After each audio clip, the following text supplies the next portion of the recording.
The rain pounded against the windows of the old fraternity house in Ann Arbor, Michigan, like it was trying to break in and join the chaos inside. Jake Thompson, the star quarterback of the University of Michigan Wolverines, stood in the middle of the living room, his broad shoulders tense as he faced off with his best friend, Micah Rivera. "I'm straight, man," Jake said, his voice cracking just enough to betray the storm raging inside him. But that night, with the party dying down and the world blurring around them, everything was about to change forever. Jake had always been the golden boy, the kind of guy who turned heads without trying, with his tousled blonde hair, piercing blue eyes, and a smile that could light up a stadium. Growing up in a small conservative town in Ohio, he'd learned early on that fitting in meant playing the part. Dating cheerleaders, cracking jokes about the gays in the locker room, and never questioning the path laid out for him. Football scholarship to U of M? Check. Frat life with beer pong and endless parties? Double check. But Micah was different. A transfer student from California, with dark curly hair, warm brown eyes, and a quiet intensity that made people lean in when he spoke. He was openly gay, unapologetic about it, and somehow, in the midst of all the bro culture, he'd become Jake's closest confidant. It started innocently enough back in freshman year. They met in a psych class, bonded over hating the professor's droning lectures, and before long, they were inseparable. Micah helped Jake with his essays, and Jake dragged Micah to games, teaching him the rules of football like it was a sacred ritual.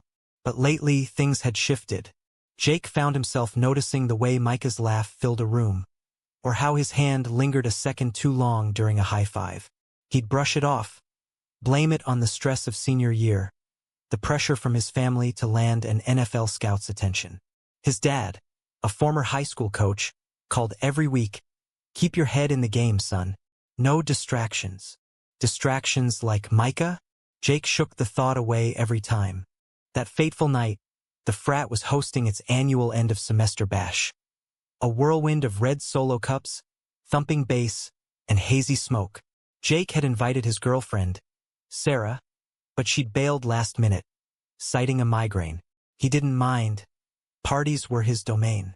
But as the night wore on, he spotted Micah across the room, cornered by some drunk sophomore spouting homophobic slurs under the guise of joking around. Jake's blood boiled. He pushed through the crowd, grabbing the guy's shoulder. "Back off, asshole," he growled, his voice low and dangerous. The room went quiet for a beat, then erupted back into noise as the guy slunk away. Micah looked up at him, gratitude mixed with something deeper in his eyes. "Thanks, man. You didn't have to do that." Jake shrugged it off, but his heart was racing. They ended up on the porch, away from the madness, sharing a cigarette under the overhang as rain sluiced down the gutters. "Why do you put up with that crap?" Jake asked, exhaling smoke into the night.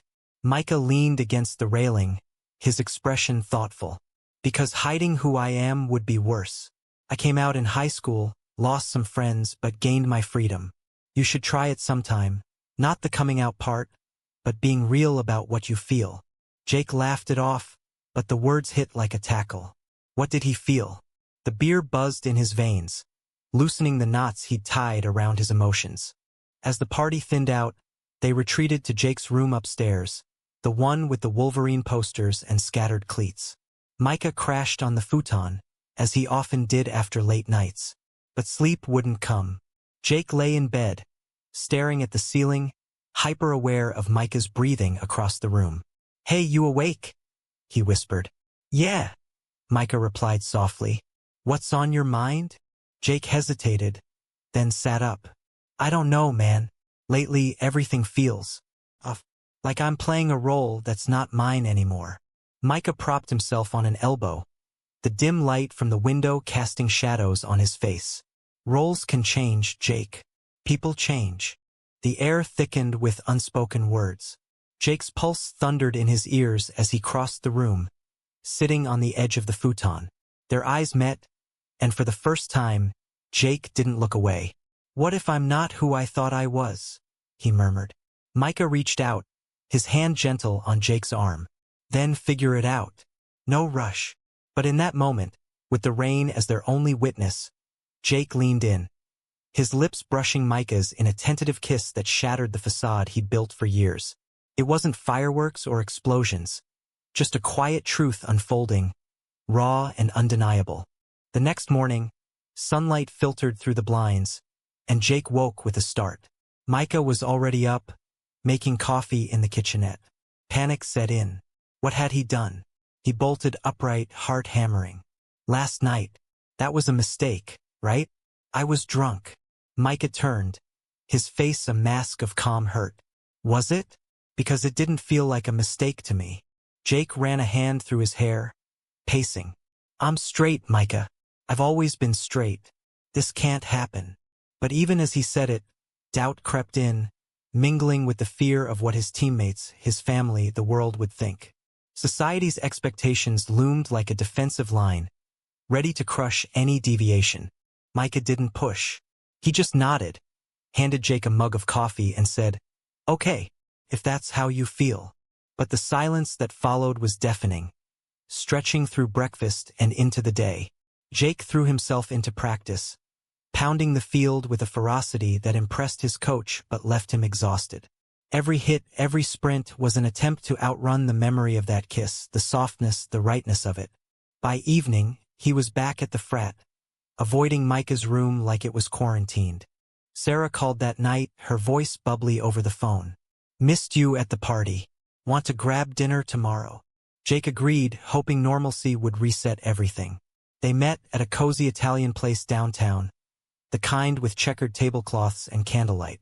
Sarah was perfect, smart, beautiful, from a good family. His parents loved her. But as she talked about her internship, Jake's mind wandered to Micah, wondering what he was doing, if he was okay. "Earth to Jake," Sarah teased, waving a hand in front of his face.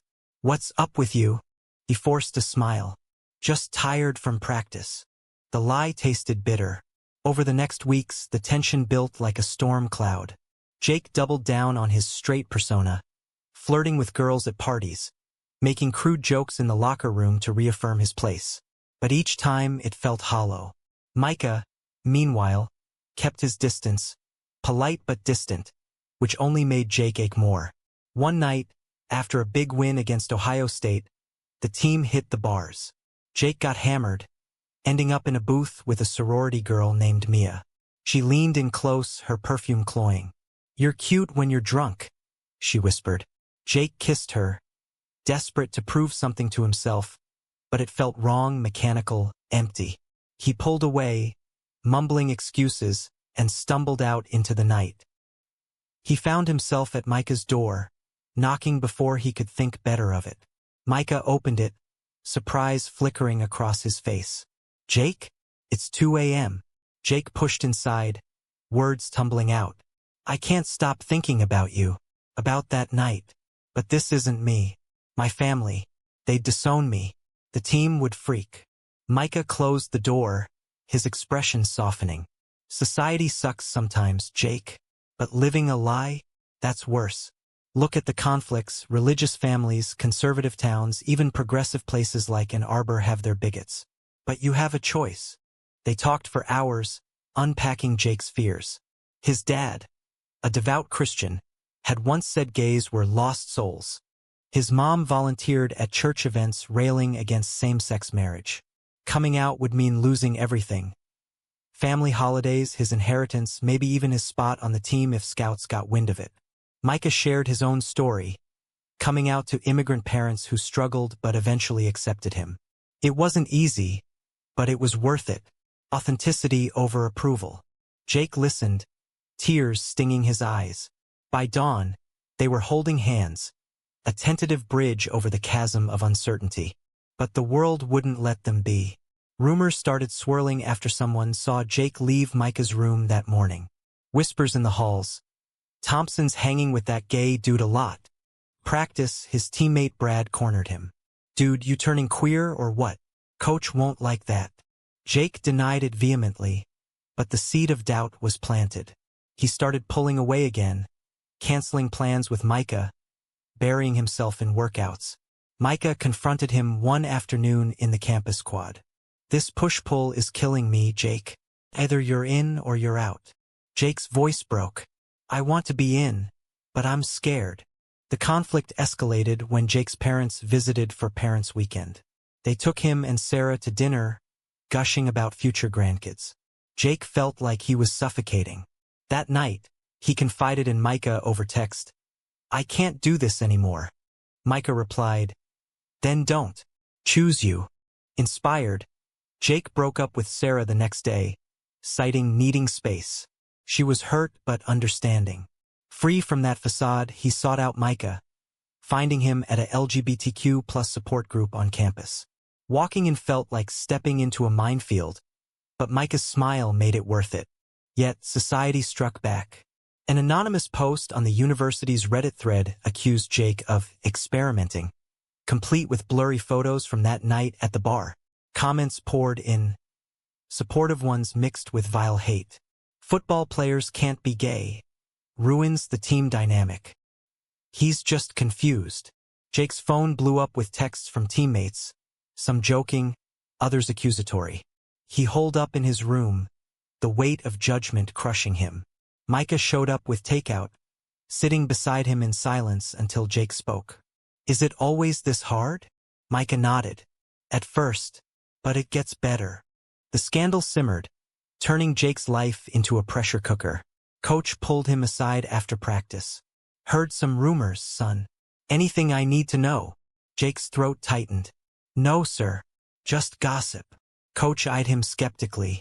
Keep it that way. We've got scouts watching. The implication was clear. Conform or risk your future. Jake nodded, but inside rebellion brewed. He started attending the support group secretly, meeting others with similar stories. Athletes hiding their truth, fearing backlash. One guy, a former wrestler, shared how coming out cost him his scholarship. But I'd do it again, he said. Freedom's priceless. Micah became his anchor, their relationship deepening through stolen moments.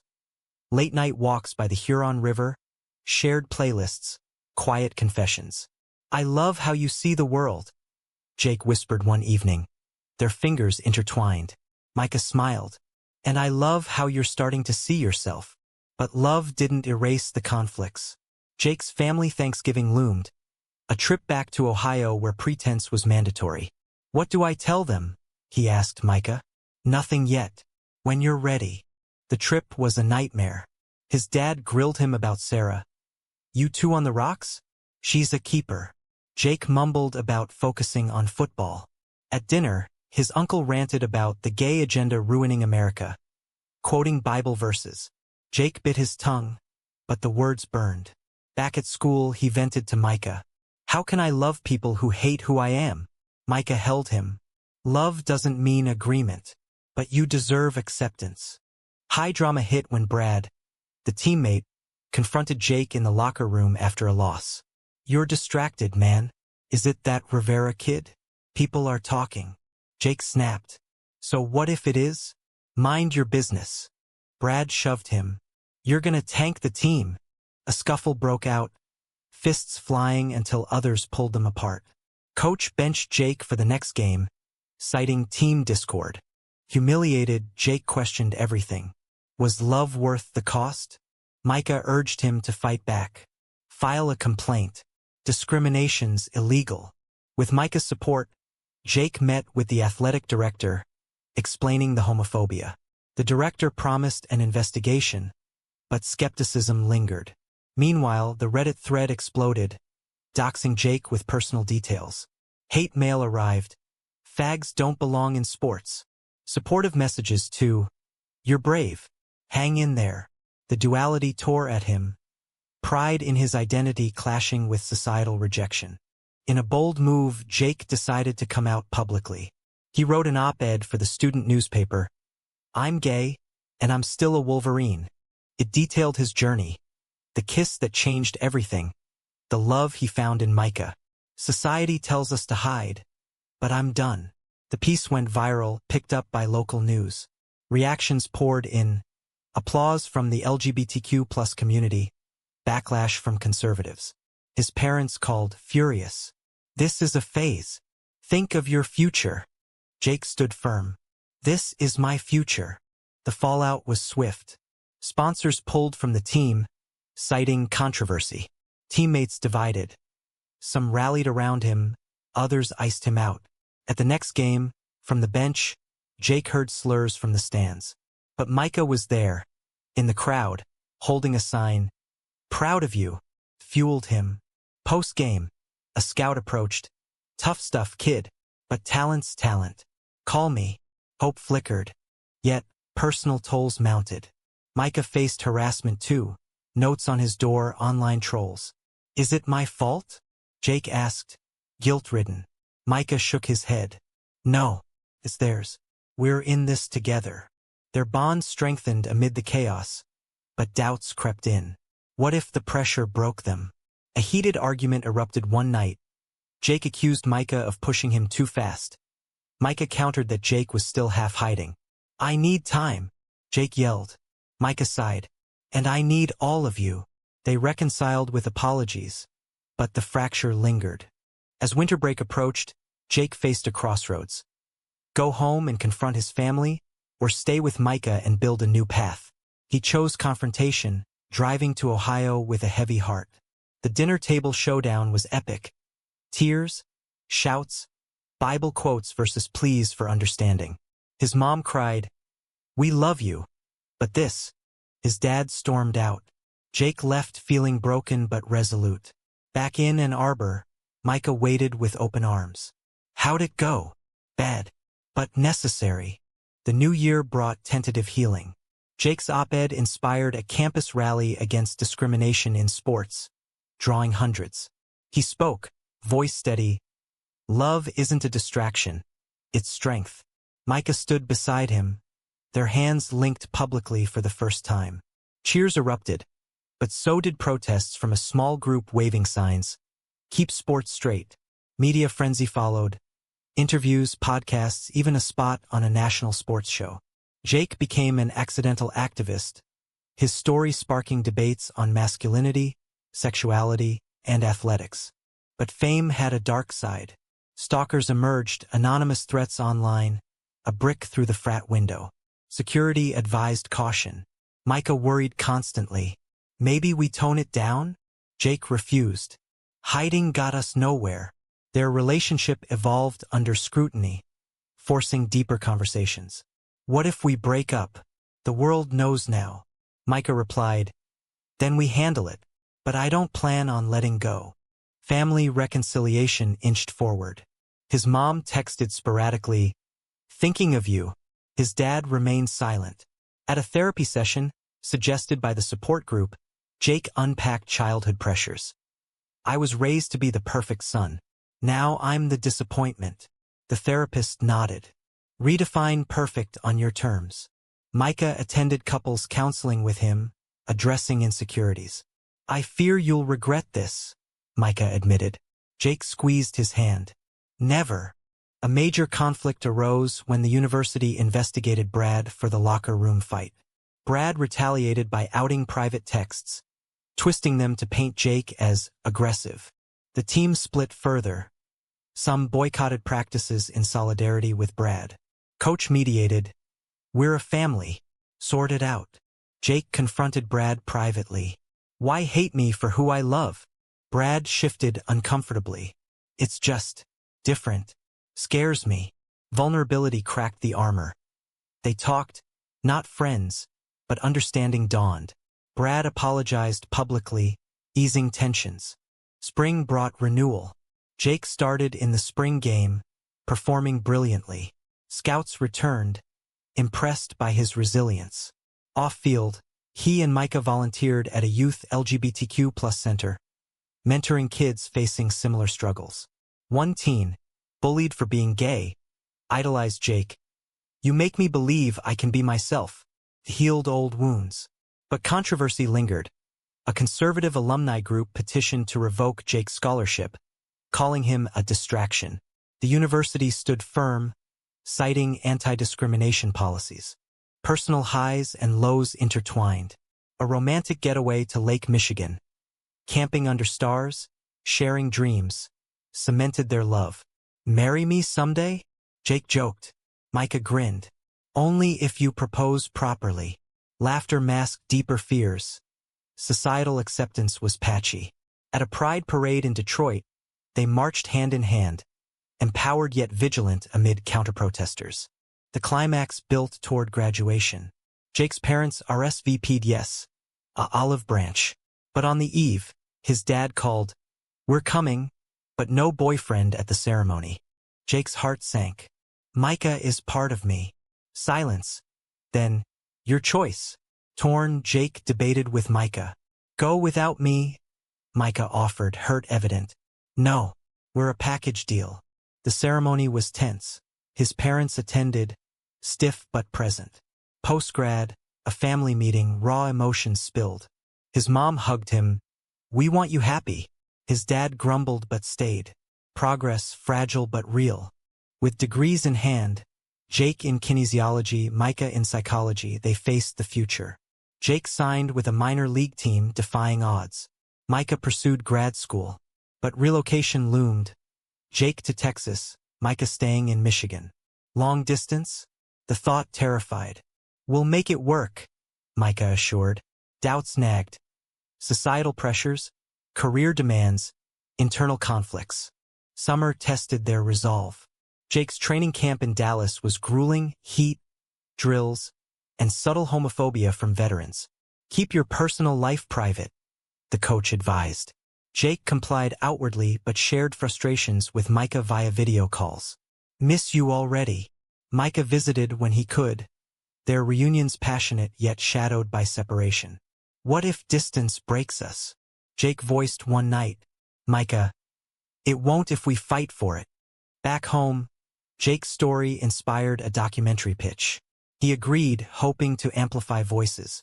Filming unearthed painful memories. The kiss, the coming out, the hate.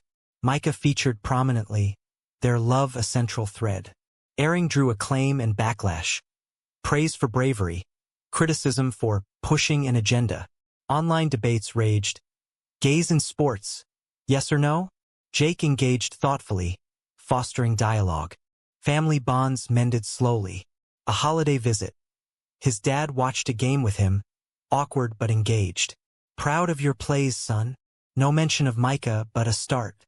His mom met Micah over coffee, warming to his kindness. You make Jake happy. Acceptance bloomed tentatively. But a final twist. An ex-teammate leaked old voicemails where Jake used slurs pre-coming out. Cancel culture pounced. Hypocrite. Sponsors wavered. Jake issued an apology. I was wrong then. I've grown. Micah stood by him. We all evolve. The ordeal tested their relationship, arguments over handling publicity, fears of regression. Don't let them drag you back, Micah urged. Jake nodded, recommitting to authenticity. As fall approached, Jake proposed during a quiet dinner in Ann Arbor, ring in hand. Through all the chaos, you're my constant. Micah accepted, tears flowing. They planned a simple wedding, inviting those who supported them. Society's conflicts persisted, legal battles over rights, cultural divides, but their love endured, a beacon amid turmoil. Years later, reflecting on that night, Jake realized it wasn't just about sexuality. It was about choice, courage, and defying norms. He and Micah built a life. Careers thriving, a home in California, advocacy work ongoing. But the journey highlighted harsh truths, discrimination's persistence, the cost of visibility. Was it worth it, trading conformity for truth, even if it meant endless battles?